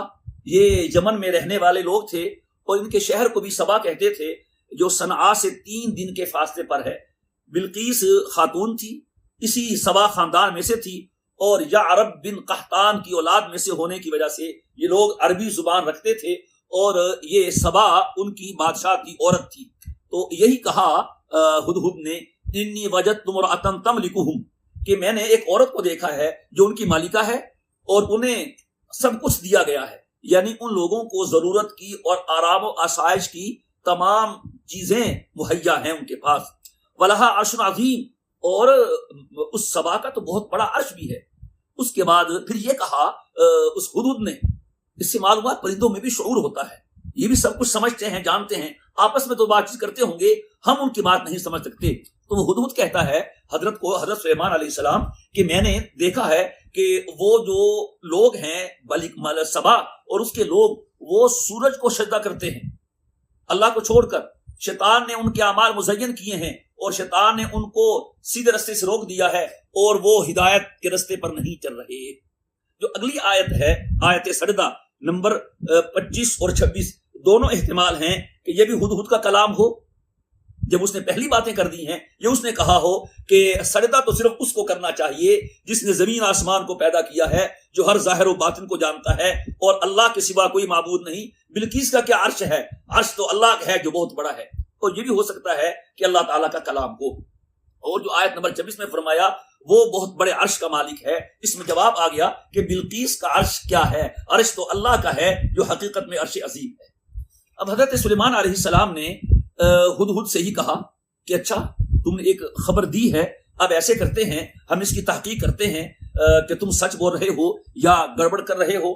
ہم ایک خط لکھتے ہیں اور تم ہمارا خط لے جاؤ، اور دیکھنا جب انہیں خط دینا تو خط دے کے ایک طرف ہو کے کھڑے ہو جانا۔ ادب سکھایا۔ اس سے معلوم ہوا کہ آدمی جس کے ذمے کوئی کام لگائے تو اس کو اس کام کے تمام آداب بھی سمجھائے کہ بیٹا آپ نے ایسے کرنا ہے، ایسے کرنا ہے، وہاں جانا ہے، پھر ایسے کرنا ہے، بیل بجانی ہے تو دروازہ چھوڑ کے کھڑے ہو جانا، جو آئے بڑے ادب سے ان کو سلام کرنا۔ یہ ساری چیزیں آداب بتانے چاہیے ان صاحب کو جو کسی چھوٹے کو کسی کام سے بھیجیں۔ اور پھر کہا اذهب بکتابی ھذا، یہ کتاب خط لے کے جاؤ، پھر ان سے الگ ہو کے ہٹ کے کھڑے ہو جاؤ، پھر دیکھو وہ کیا جواب دیتے ہیں۔ اس نے جب آگے قرآن کریم نے یہ بات ذکر نہیں کی، واضح تھی کہ ہدہد وہاں سے گیا، خط لیا، بلقیس کو پہنچایا، اس نے خط کھولا، یہ ساری باتیں خود کو سمجھ میں آ جاتی ہے، تو قرآن نے اس کو ذکر نہیں کیا۔ بلقیس نے کہا انی القی الی کتاب کریم، مجھے ایک بہت عمدہ خط لکھا گیا ہے۔ کتاب کریم ایک محترم خط ہے، معزز خط ہے۔ القائے کلمہ کا معنی ہوتا ہے بات پہنچانا، یعنی مجھے ایک بات پہنچائی گئی ہے، خط پہنچایا گیا ہے۔ تو تم بتاؤ، یہ خط ہے سلیمان علیہ السلام کی طرف سے، اور انہوں نے لکھا ہے بسم اللہ الرحمن الرحیم، اللہ تعالی علیہ، تم سرکشی نہ کرنا میرے اوپر، اور تم سارے کے سارے مسلمان ہو کے آ جاؤ۔ اب حضرت سبا جو ہے وہ مشورہ کر رہی ہے اپنے ارکان پارلیمنٹ سے، اپنے وزیروں سے، مشیروں سے کہ کیا کرنا چاہیے۔ قوم نے تو کہا جی مار دیو میزائل، نحن اولو قوہ واولو باس شدید، ہمارے پاس سب کچھ ہے، سارا اسلحہ ہے، ہم قوت والے ہیں، جنگجو ہیں، لڑنے والے ہیں، تو باقی فیصلہ آپ نے کرنا ہے۔ ہماری رائے تو یہ ہے کہ آپ جنگ کا اعلان کر دیں۔ اور بلقیس نے پہلے یہ کہا کہ میں کوئی قطعی فیصلہ نہیں کر سکتی، تم مجھے مشورہ دو۔ اس سے معلوم ہوا کہ مشورہ لینا بہرحال بہت اچھا راستہ ہے، لیکن کرنا وہی چاہیے جو بات خود سمجھ میں آ رہی ہو۔ بلقیس نے جنگوں کے نتائج کا حوالہ دیا، اس سے معلوم ہوا بڑی سمجھدار خاتون تھی۔ کہتی ہے دیکھو، جب بادشاہ کسی ملک پہ آتے ہیں افسدوہا، اس شہر کا ستیہ ناش کر دیتے ہیں، عزت والوں کو ذلیل اور ذلیلوں کو عزت کو عزیز کر دیتے ہیں، کرتے ہی ایسے ہیں۔ تو ایسے ہے، میں ایسا کرتی ہوں، پہلے ایک امتحان لیتی ہوں، ہم یہ آزما لیں کہ جو خط لکھنے والے سلیمان ہیں علیہ السلام وہ سچے نبی ہیں کہ نہیں۔ اگر تو وہ نبی ہوئے پھر تو ہم ان کا مقابلہ نہیں کر سکتے، ہم ان کا کلمہ پڑھ لیں گے۔ ہاں اگر نبی نہ ہوئے پھر ہم جنگ ان سے کریں گے، پھر لڑیں گے۔ اور آزمانے کا طریقہ کیا اختیار کیا؟ انی ارسلت الیہم بہدیہ، میں ہدیہ بھیجتی ہوں، اگر انہوں نے ہدیہ قبول کر لیا اس کا مطلب ہے کہ وہ دنیاوی چیز کو قبول کرنے والے ہیں تو نبی نہیں ہیں۔ اگر ہمارا ہدیہ قبول نہ کیا اس کا مطلب ہے کہ وہ دنیاوی بادشاہ نہیں ہیں، اللہ کے سچے رسول ہیں۔ چنانچہ اس نے بلقیس نے ہدیہ بھیجا، حضرت سلیمان علیہ السلام نے ان کا ہدیہ قبول نہیں کیا۔ تو آگے ساری بات ہے۔ تو پھر اس کے بعد جب بلقیس کو پتہ چل گیا کہ انہوں نے ہدیہ قبول نہیں کیا، وہ دنیا کے بادشاہ نہیں، وہ تو اللہ کے سچے نبی ہیں اور اس کے رسول ہیں، وہ خود ہی ان کی دعوت حق کو قبول کرنے کا فیصلہ کر کے اپنے ساز و سامان اور اپنے لشکر کے ساتھ حضرت سلیمان علیہ السلام کی طرف چل پڑی۔ سلیمان علیہ السلام بھی چاہتے تھے کہ بلقیس پر میری سلطنت کا، قوت کا اظہار ہو، اور یہ بھی اس کو سمجھ میں آئے کہ واقعی اللہ کا رسول ہوں، یہ بات اور پختہ ہو جائے۔ تو سلیمان علیہ السلام نے کہا ایکم یاتینی بعرشھا قبل ان یاتونی مسلمین، کہ تم میں سے کون ایسا ہے جو آج کی ہماری مجلس ختم ہونے سے پہلے اس کا عرش لے آئے۔ سلیمان علیہ السلام کی روزانہ مجلس لگتی تھی اور وہ اس کا ایک وقت تھا، تو یہ فرمایا کہ کون اس کا عرش لے کے آئے گا۔ تو ایک جن نے کہا، دیو نے کہا کہ میں مجلس برخاست ہونے سے پہلے لے آؤں گا۔ سلیمان علیہ السلام نے فرمایا کہ ان کی آنے سے پہلے کون لے آئے گا؟ تو اس دیو نے کہا عفریت من الجن، کہ میں لے آؤں گا اس وقت سے پہلے کہ آپ کی مجلس برخاست ہو، اور اس میں کسی قسم کی خیانت نہیں کروں گا، کیونکہ اس عرش میں بڑے قیمتی جواہرات تھے، ہیرے تھے اور بہت سامان تھا۔ تو اس نے کہا کہ میں طاقتور بھی ہوں اور امانت دار بھی ہوں۔ لیکن قاد الذی عنده علم من الکتاب، اس دیو سے ہٹ کے وہ شخص جس کے پاس کتاب کا علم تھا، صاحب علم شخص تھے، انہوں نے کہا کہ میں پلک جھپکنے میں اس کو لے آؤں گا۔ یہ کون تھے؟ ایک قول تو یہ ہے کہ ان کے صحابی تھے، ان کے وزیر تھے جن کا نام آصف بن برخیہ تھا، اور دوسرا قول یہ ہے کہ خود سلیمان علیہ السلام خود تھے کہ جو صاحب علم تھے۔ بہرحال تو انہوں نے کہا کہ میں لے آؤں گا آنکھ کی پلک کو جھپکنے سے پہلے۔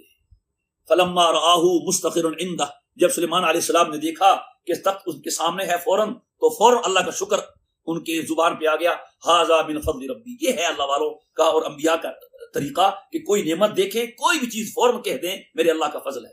یہ سلیمان علیہ السلام کی سوچ ہے، یہ ان کی تعلیم ہے۔ اور قارون کو دولت ملی، اس نے فوراً کہا اوتیتہ من علم، اوتیتہ من علم عندی، مجھے اپنی محنت کے بل بوتے پہ ملا ہے۔ تو پیغمبرانہ سوچ یہ ہے کہ جو چیز بھی ملے اس کا شکر زبان پر بھی ہو، دل میں بھی ہو، اس میں میرا کوئی عمل دخل نہیں ہے، یہ سارا میرے اللہ کا کرم ہے اور اس کا فضل ہے۔ وہ مجھے آزما رہا ہے کہ میں اس کا شکر کرتا ہوں یا ناشکری کرتا ہوں، اور جو اللہ کا شکر گزار ہوتا ہے وہ اپنے ہی فائدے کے لیے شکر گزار ہوتا ہے۔ ومن کفرا، اور جو اللہ کی کرتا ہے ناشکری تو پھر اللہ تعالیٰ کو اس کی کوئی پرواہ نہیں ہوتی، وہ تو بڑا کریم ہے اور بہت بے پرواہ ہے۔ تو وہ آ گئی، بلقیس تشریف لے آئی، تو حضرت سلیمان علیہ السلام نے اس تخت میں تھوڑی سی تبدیلی کروا دی، جیسے کہ آیت نمبر 41 میں ہے۔ اور اس سے جب وہ پہنچی تو کہا گیا کہ ہاکذا عرشک، کیا تمہارا تخت بھی ایسے ہی ہے؟ تو خیر وہ بھی بادشاہ تھی، تو دیکھ لیا اور اس نے اس کو پہچان لیا۔ قالت کأنہ ہو، یہ وہی ہے۔ تو اس کے بعد پھر وہ سمجھ گئی کہ واقعی یہ دنیا کے بادشاہوں کی طرح نہیں ہیں، اللہ کے برحق نبی ہیں اور اس کے رسول ہیں۔ پھر اس کے بعد حضرت سلیمان علیہ السلام نے ایسے کیا کہ محل میں شیشے کا فرش بنوا دیا، اور شیشہ اس قدر شفاف تھا کہ دور سے یوں لگتا تھا کہ اس کے نیچے پانی ہے۔ ایسا بھی ممکن ہے کہ شیشے کے نیچے پانی کا حوض ہو، اوپر شیشے کا فرش ہو۔ جب ملکہ بلقیس وہاں سے گزرنے لگی، انہوں نے سمجھا آگے پانی ہے، تو انہوں نے اپنی پنڈلی کھول لی، وکشفت عن ساقیہا، تو اس لیے کہ پانی ہے، پانی سے بچنے کے لیے۔ تو سلیمان علیہ السلام نے فرمایا انہ صرح ممرد من قواریر، نہیں یہ پانی نہیں ہے، یہ تو شیشوں سے چکنا اور ہموار بنایا گیا محل ہے، یہاں آپ کو اپنی پنڈلیاں کھولنے کی ضرورت نہیں ہے۔ پھر اس نے توبہ کی اپنے گناہوں سے، کفر سے، اور کہا میں سلیمان پر ایمان لائی، اللہ پر ایمان لائی جو سارے جہانوں کا رب ہے۔ یہاں پر قرآن کریم نے حضرت بلقیس کا حضرت سلیمان علیہ السلام کا اور بلقیس کا جو واقعہ ہوا وہ ختم کر دیا، آگے ذکر نہیں فرمایا۔ بعض روایات سے معلوم ہوتا ہے کہ حضرت سلیمان علیہ السلام کا ملکہ بلقیس سے نکاح بھی ہو گیا تھا، لیکن یہ روایات ایسی ہیں لا نصدق ولا نکذب، نہ ہم انکار کر سکتے ہیں اور نہ ہم ان کی تصدیق کر سکتے ہیں، یہی اس کے بارے میں کہنا درست ہے۔ واللہ تعالی عالم، اللہ جانتا ہے صحیح کیا تھا، جو صحیح ہے اسی پہ ہمارا ایمان ہے۔ پھر آگے آخری رکوع میں حضرت صالح علیہ السلام کا بیان ہے، واقعہ پہلے آ گیا ہے۔ صالح علیہ السلام کو قوم کہتی تھی کہ جب سے آپ آئے ہیں تو ہم پر طرح طرح کی وہ مشکلات آنا شروع ہو گئی ہیں، ہم تم سے بدفعلی لیتے ہیں۔ آیت نمبر 47 میں اطیرنا بک وبمن معک، اے صالح ہم تمہاری وجہ سے اور تمہارے ساتھیوں کی وجہ سے ہم پہ نحوستیں شروع ہو گئی ہیں، ہماری قوم فرقوں میں بٹ گئی ہے، پہلے ایک ہی جماعت تھی، اب ایک آپ کی جماعت ہے، پارٹی آپ کی اور ایک ہماری ہے، قحط سالی شروع ہو گئی ہے، جھگڑے شروع ہو گئے ہیں۔ سلیمان علیہ السلام نے جواب دیا قال طائرکم عند اللہ بل انتم قوم تفتنون، یہ میری وجہ سے نہیں ہے، یہ تمہاری اپنی بدعملی ہے اور تمہارا اللہ کا انکار کرنا اور اللہ کی بات نہ ماننا اس کی نحوست ہے۔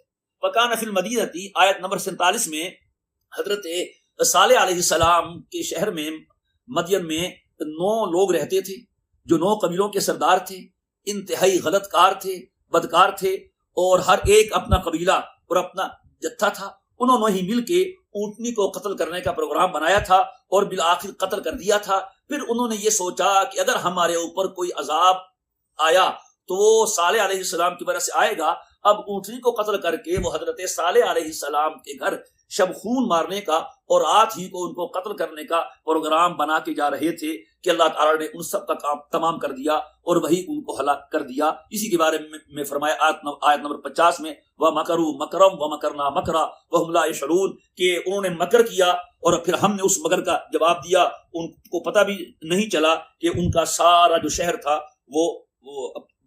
وہ عذاب کی نظر ہو گیا، وہ تباہ ہو گیا۔ پھر اللہ تبارک و تعالیٰ آگے فرما رہے ہیں فَتِلْكَ بِيُوتُهُمْ خَاوِيَةً بِمَا ظَلَمُوا إِنَّ فِي ذَلِكَ لَآيَةً لِقَوْمٍ يَعْلَمُونَ، یہ ان کے گھر ہے جو چھتوں کے بل گرے پڑے ہیں اور تم وہاں سے گزرتے بھی ہو اور تم پر وہ چیز واضح بھی ہے، تو لہٰذا تم اس عبرت حاصل کیوں نہیں کرتے؟ تمہیں چاہیے تم اس عبرت حاصل کرو۔ پھر آگے حضرت لوط علیہ السلام کا واقعہ ہے، اس کا ذکر آیا ہے اس میں۔ پھر وہ سارا واقعہ پہلے آ گیا ہے، پارے کی آخری آیت ہے اور سورت کی آیت نمبر 59 ہے۔ قل الحمد للہ وسلام علی عبادہ الذین اصطفیٰ، اللہ تبارک و تعالی مسلمانوں کو اپنے کلام و بیان کے آغاز کا، اختتام کا طریقہ سکھا رہے ہیں۔ وہ یہ ہے کہ اپنے کلام کا آغاز اللہ تعالیٰ کی حمد و ثنا اور نبی کریم صلی اللہ علیہ وسلم پر درود و سلام بھیج کے کرنا چاہیے۔ قل الحمد للہ وسلام علی عبادہ الذین اصطفیٰ۔ بعض علماء نے کہا ہے کہ یہ نبی کریم علیہ الصلوۃ والسلام کو حکم دیا تھا کہ آپ اللہ تعالیٰ کے احسانات اور اس کے کمالات پر اس کا شکر بجا لائیں اور اس کی حمد و ثنا بیان کریں کہ آپ کی امت کو اللہ تعالیٰ نے دنیا کے عذاب سے بچا لیا ہے، جو پچھلی امتوں پر عذاب آتے رہے تھے، اور ان انبیاء اور رسل جن کا تذکرہ ہم کرتے آ رہے ہیں آپ ان پر سلام بھی بھیجیں۔ آگے آخر میں فرمایا اللہ خیر اما یشرکون، کہ ان سے پوچھئے کہ تم جو اللہ کے ساتھ اپنے معبود ٹھہراتے ہو، اللہ کا تم بھی مانتے ہو نا، تو تم یہ بتاؤ کہ اللہ بہتر ہے یا تمہارے معبودان؟ ظاہر ہے کوئی مشرک اپنے گھڑے ہوئے معبود کو اللہ سے بہتر نہیں کہہ سکتا، کمتر ہی کہے گا۔ تو جب وہ اللہ سے کمتر ہے بلکہ بدتر ہے، تو پھر تم سوچو کہ تم ایک کمتر کو ایک اللہ کے مقابلے میں لا رہے، جب وہ بہتر نہیں ہے تو پھر وہ اس کے مقابلے کا نہیں ہے، اس کے مقابلے میں کیوں لا رہے ہو؟ اللہ خیر اما یشرکون۔ وآخر دعوانا الحمد للہ رب العالمین۔